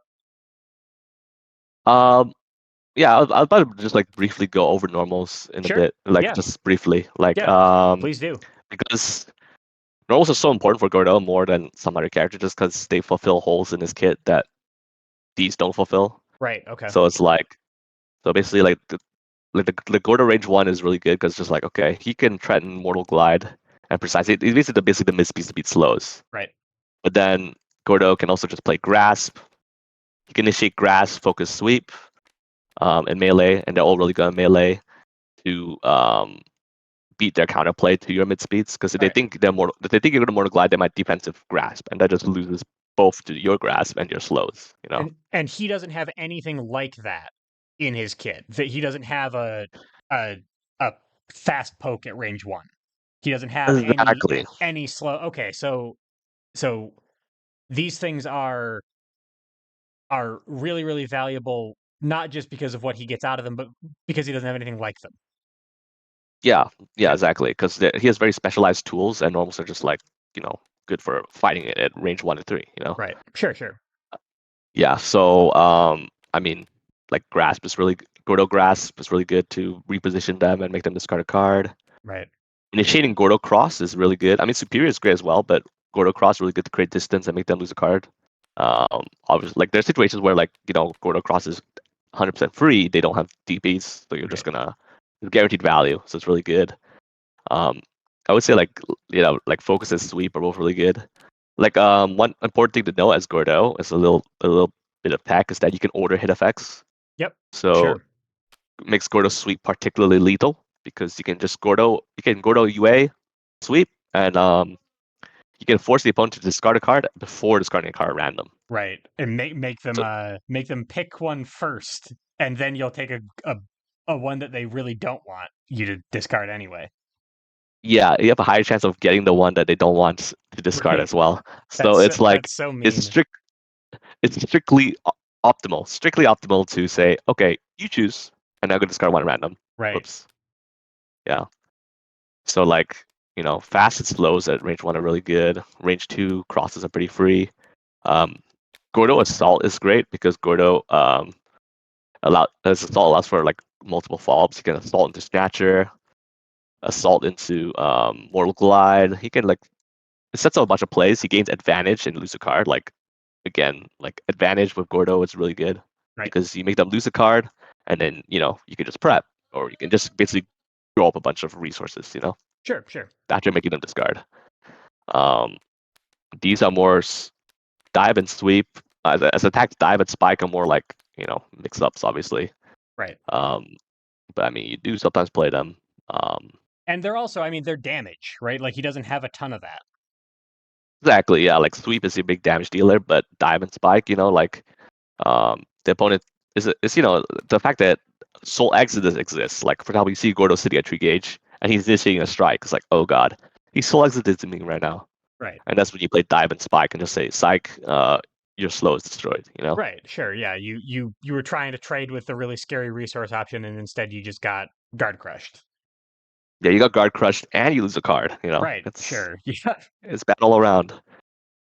Yeah, so these are important to have that exist. And then block attack is actually good as well because I mean tech it is really nice, but block is gauge, and Gordo loves gauge. Right. So block on def. I mean, obviously, like you don't really want to initiate with block unless you want to bait out something. But otherwise, defending block perfectly good. You get a free gauge. Nice. Um, okay, so as far as the boosts go, real quick, Sure. um, respect is more movements. So I mean, Gordo also all about exploiting ranges where your opponent is weakest and going to a range that he's good at. So respect is also great to get out the corner or to like if he's like he left really far away with he mortal glide or crossed really far away. Now he wants to go back in and fight. Respect is great to put even more pressure. You move and you force opponent strike into you. Um, Superior obviously makes everything much easier to hit. +1 Right. speed. Um, Air dash, close retreat. 3. I mean, it's more mobility.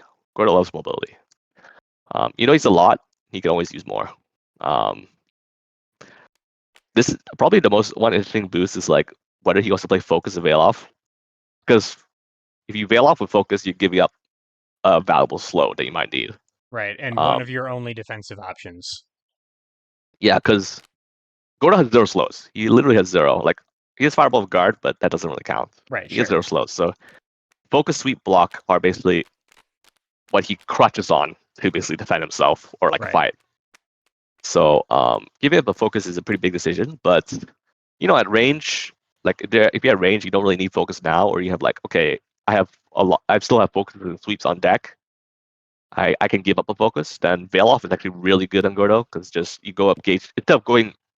So like how you like exceeding with six characters is very cheap. You spend a gauge and you flip. right. Um, you go down one gauge. But this is literally veiling off is literally opposite. You go gauge positive when you Yeah, flip. your exceed mode costs -1 gauge. Yeah, it's like your exceed is -1 gauge. Veil off is +1 gauge, Right. and you're flipped.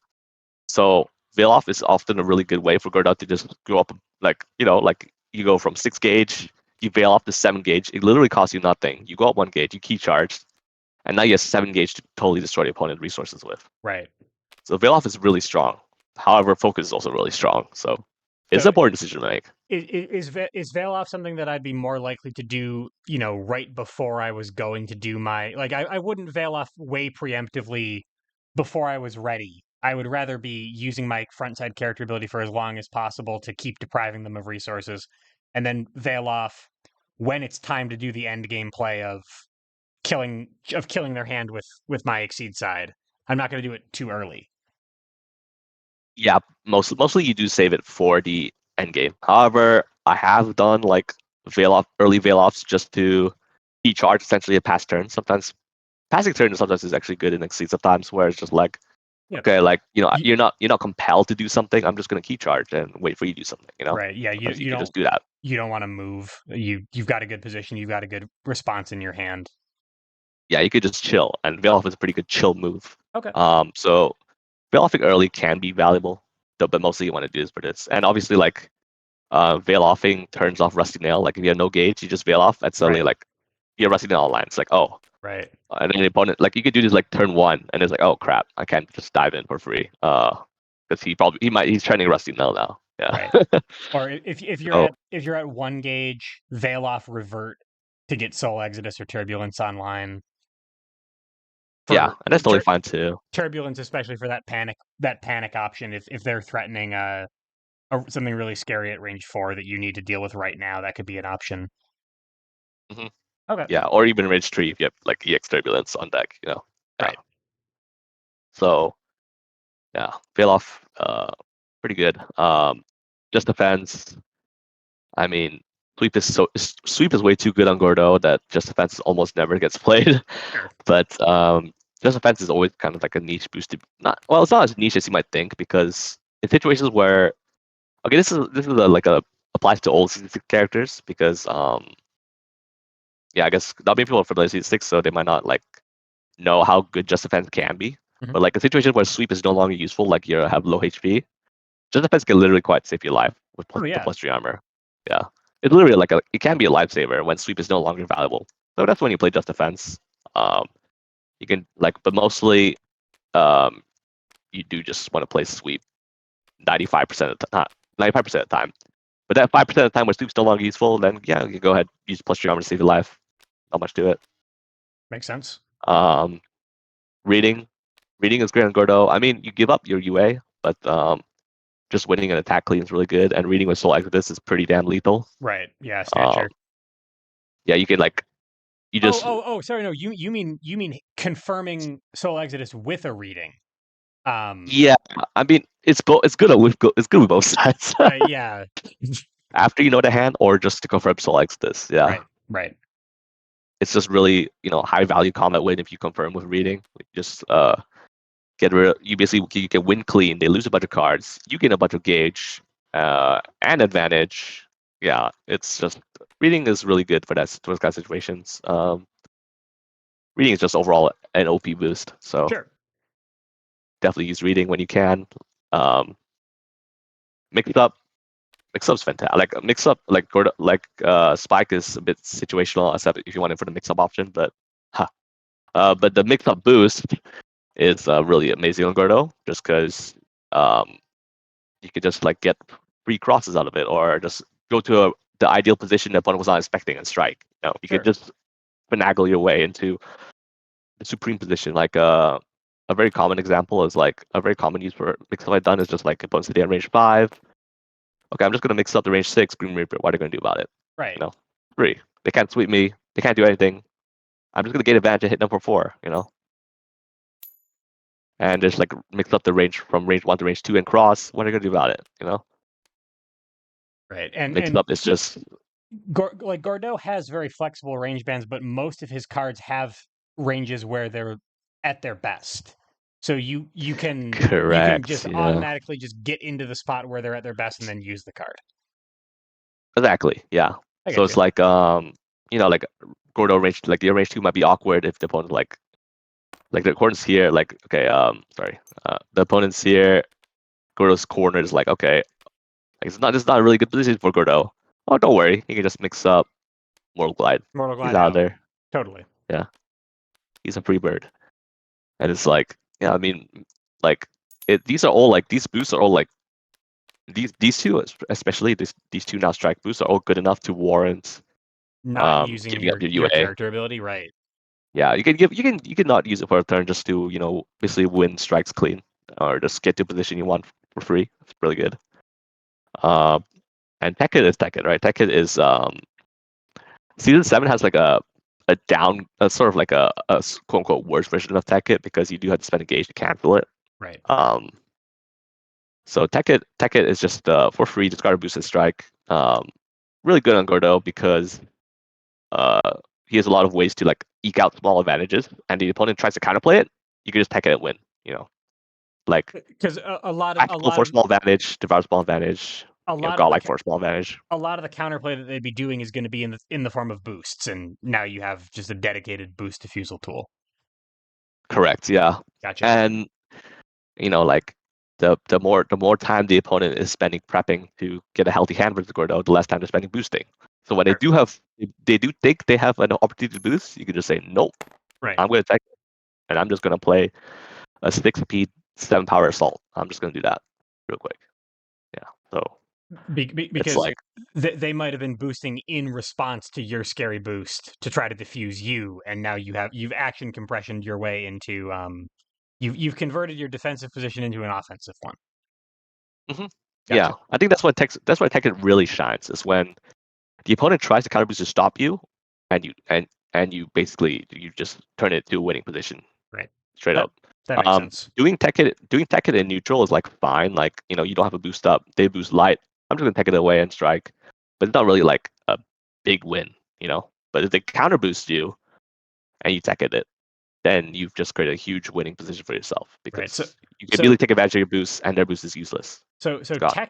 tech hit gets more valuable the more powerful my position is. So Hmm. if I've got a continuous boost, I like the obvious ones are Devourer and Godlike, right? Where my opponent's like, oh, I can't have that. I'm going to boost something to deal with it.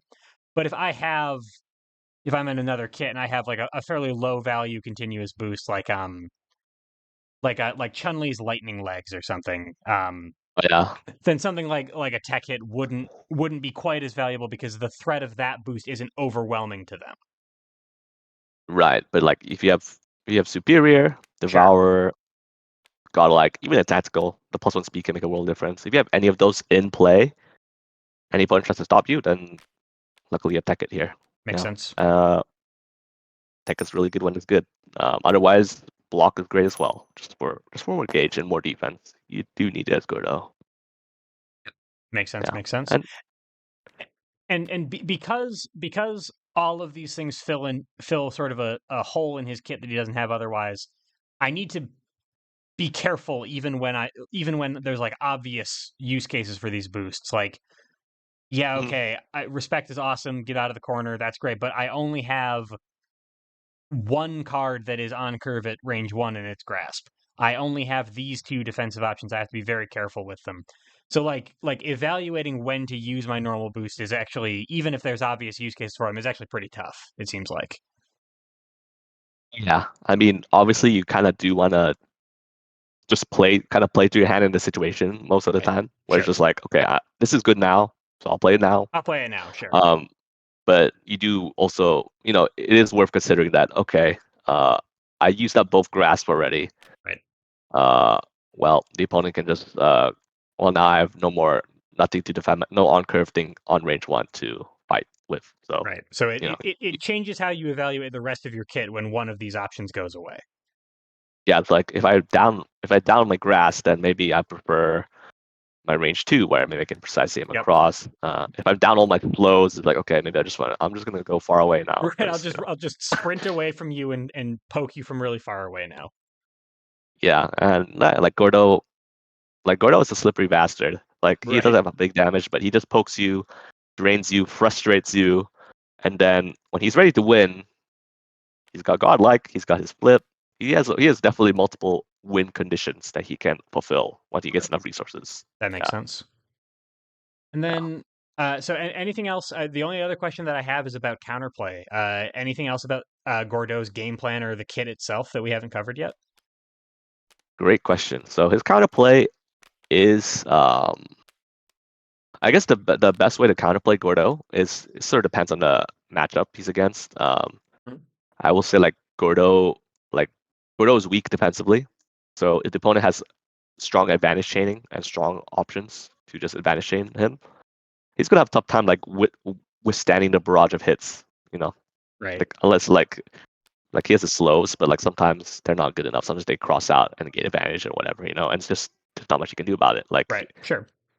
if he doesn't have the panic buttons and stuff ready on deck, he can aggression is really good against him. I wouldn't say prepping is like I mean prepping is I guess prepping is okay against Gordo, but Gordo has a lot of ways to eke advantages despite the opponent prepping, and of course the prepping doesn't stop Gordo from getting a bunch of gauge to do the flip and Right. do that. So prepping is prepping is certainly better than letting yourself get low on cards though against Gordo. Going low on cards Gordo is pretty bad. So that's just a universal thing. Another matchup thing that Gordo hates is the opponent has a lot of speed, a lot of mobility, because if a lot of mobility, they can finagle out of his ranges. If he has a lot of speed, he literally only has these options as slows. Right. So if he has a lot of speed, he's gonna hate that. You know, he's gonna be stunned out a lot of things. If the opponent has a bunch of speed that he can throw at him. Yeah. So that's basically like his main counterplays is bunch of speed, bunch of mobility, good aggression against Gordo. Okay. Yeah. Anything that Gordeau does differently in order to deal with those pieces of counterplay, like when he has when I'm up against an opponent with a lot of speed boosts, I need to know what I'm using my tech hit on, stuff like that.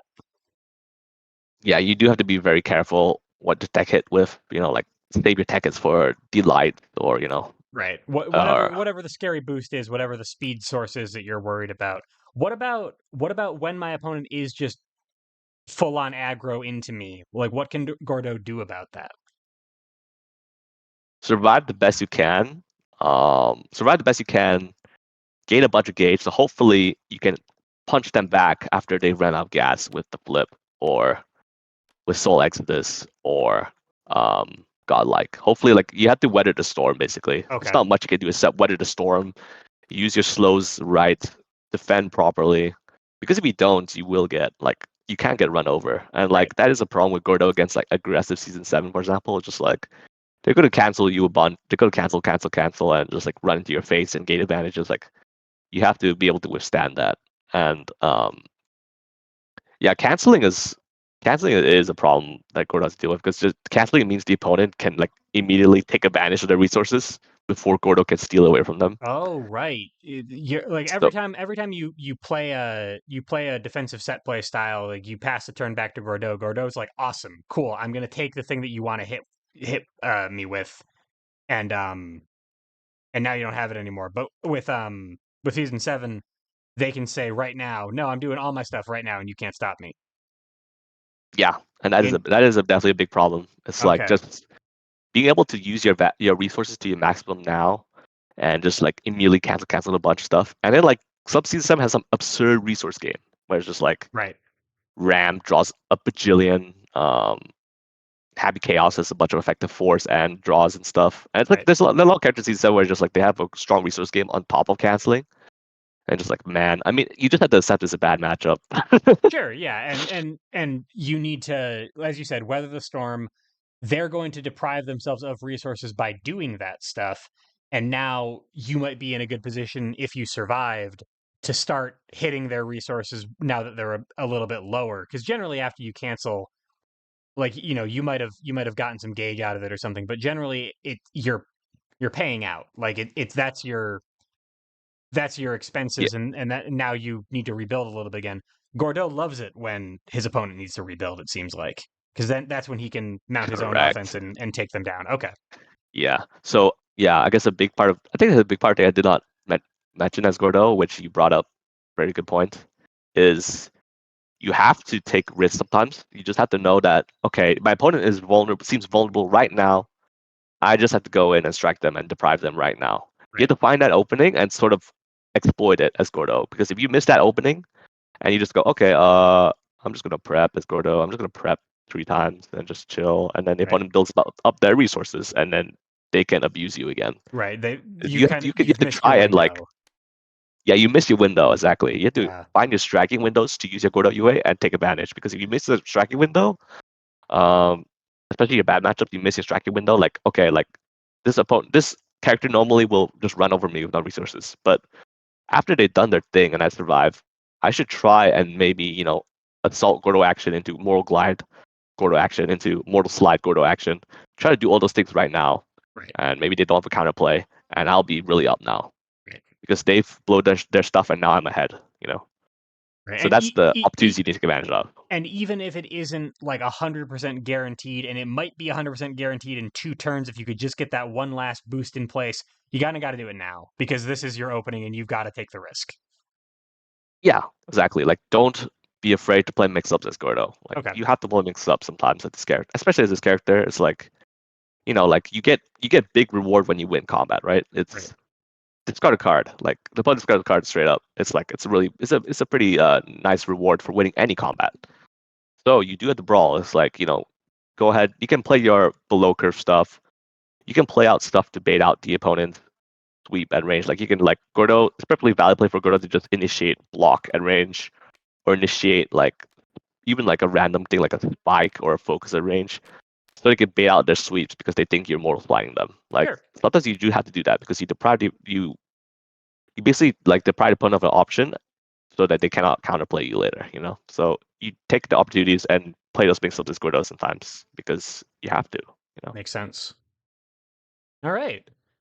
Well, Migo, unless there's anything else that you wanted to cover about Gordeau, I think I got what I needed. That was excellent. Thank you so much. Awesome. Yeah, I think I pretty much covered his entire kit.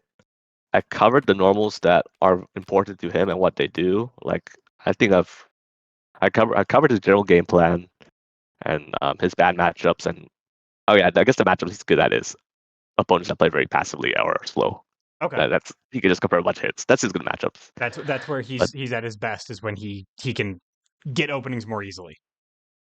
yeah, it's like if you play against someone like slow, like you play someone like I guess a slower character like maybe season 4 like Tinker Knight or Treasure Knight before he flips, or like characters that are like slow tempo like Grapplers, Tager, just like Sure. slow brawly characters. Yeah, he can just sort of exert his pressure pretty easily. So Okay. those matchups are fantastic for him. That makes sense. That makes Um, sense. yeah, I guess that's the only thing I was missing. Just talking about briefly about what matchups are good for him. But yeah, we pretty much covered like the entire scope of his character almost. That's awesome. No, and uh thank you so much for your expertise on him. I legitimately knew nothing about Gordeau other than he made you discard cards prior to this lesson. So I feel like I learned a ton. Hopefully viewers at home did as well. I hope you enjoyed yourself. And Migo, thank you again so much for your time here. I really do appreciate it. Oh, it's a pleasure. And yeah, I mean, Gordo was just added to the online clients made by DT. Oh So yeah. go ahead, Go ahead and make your opponent salt on the Ab- clients. Try Absolutely. them out. By the time this video comes out, he'll have been out for quite a while now because I got quite a backlog to work through. But Yeah. but when it comes out, still go try him out. Still make your opponent angry. Yep. Be the asshole you were born to be as Exactly. Gordo. Exactly. All right, everybody. Thank you so much for watching. Really appreciate your time and your attention. Migo, thanks again. I'll see y'all for the next one. Bye, everybody. Toodles.